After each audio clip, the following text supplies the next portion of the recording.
It's exactly what I wanted to achieve, and by God's grace, I think today things have turned around. I think right after the New Zealand series, I was broke.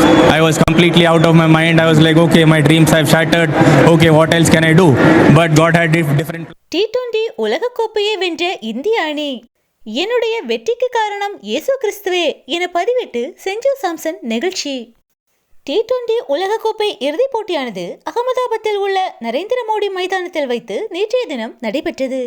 இறுதிப் போட்டியில் India New Zealand அணிகள் மோதிக்கொண்டன.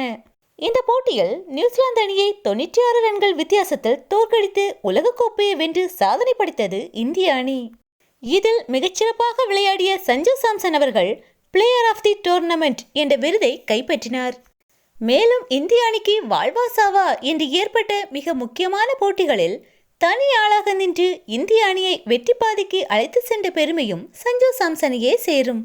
உலகக்கோப்பையை வென்றவுடன் நிருபர் ஒருவர் இந்திய அணியின் காலிறுதி, அரையிறுதி மற்றும் இறுதிப் போட்டி போன்ற முக்கியமான தருணங்களில் நீங்கள் சிறப்பான ஆட்டத்தை வெளிப்படுத்தி உள்ளீர்கள்.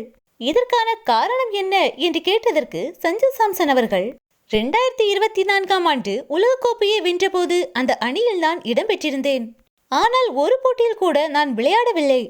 அதனால் நான் தொடர்ந்து கனவு கண்டேன், கடுமையாக உழைத்தேன். தற்போது தேவனின் கிருபையால் இன்று எல்லாமே மாறிவிட்டது.